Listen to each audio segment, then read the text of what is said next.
So yun po, magandang araw po sa ating lahat, no?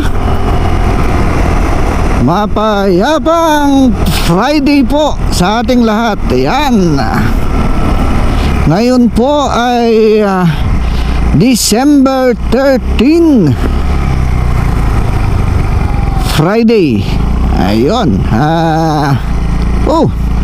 Siyempre, wala nang intro. Pag-usapan na po natin ang Friday the 13th, no? 13th day of December, tapos na taon po na Friday. Yan.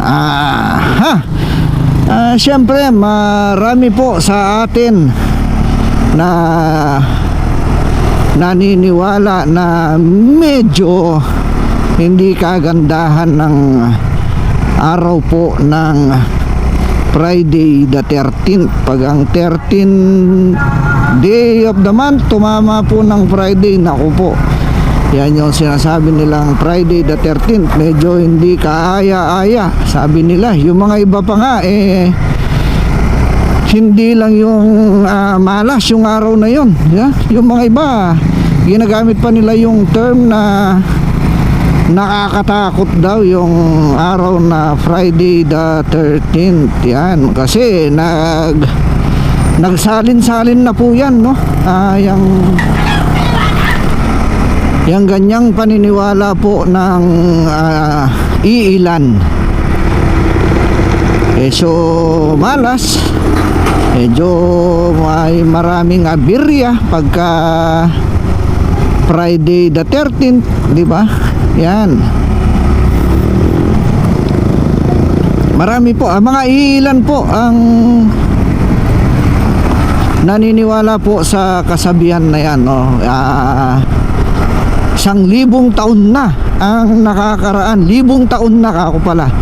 1,000 taon na po ang nakakaraan.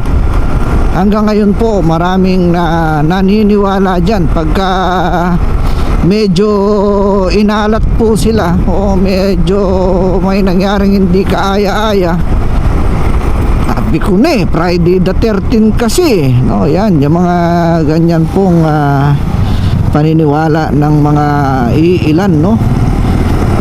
Pero sa mga iilan naman, dahil nga yung Friday ay yung 13 tumama po ng Friday, no? Hindi lang iilan, mas madami. Buenas sa kanila yan, kasi yung pagka 13 po yung Friday, siyempre, no? 14 Saturday, 15 po tatama po siya ng linggo.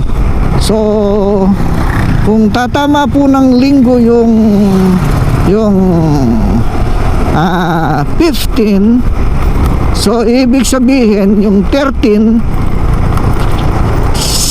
swelduhan na. Ayan. Karamihan po sa mga napaka-considerate po nating mga company, no? Marami pong ganyan na pagka ang swelduhan po is 15:30, kinsenas katapusan na tinatawag. Pag tumama po ng 15 ang 15, usually po Biyernes pa lang sumasahod na, kasi wala pong bangko ng Biyernes. So kapag naglunes naman 16 na, so kung titingnan mo delay na talaga, no? Kaya Biyernes pa lang, no? Online na yung sahod, nasa ATM na. So ang Friday the 13th sa kanila is buenas, no? Marami sa mga sinasabi nilang hindi kaaya-aya ang Friday the 13th, no?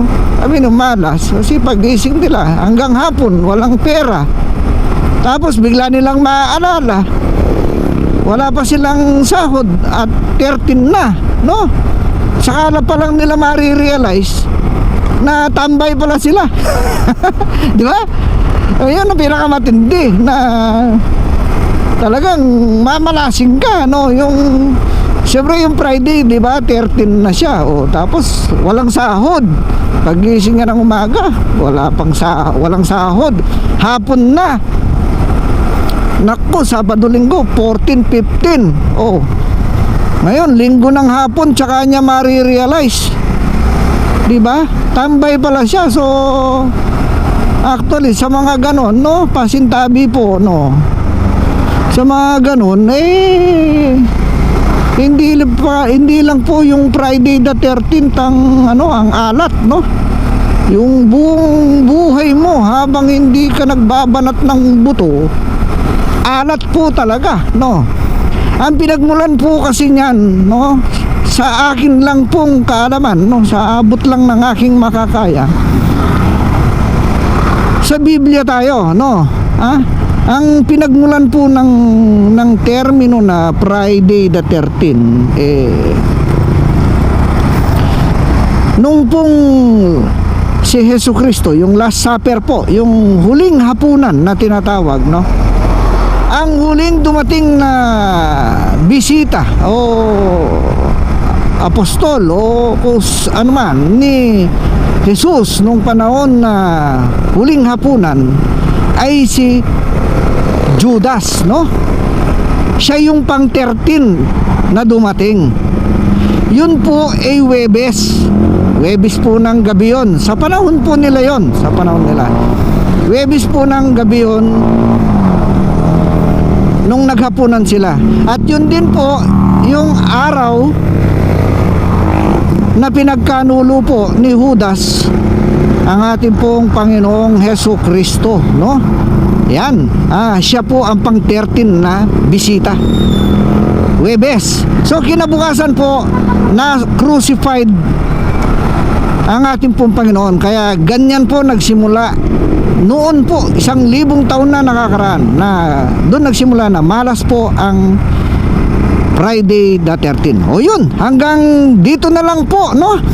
Maraming salamat sa pagsama nyo sa akin. Maraming salamat po sa patuloy nyong pagsuporta.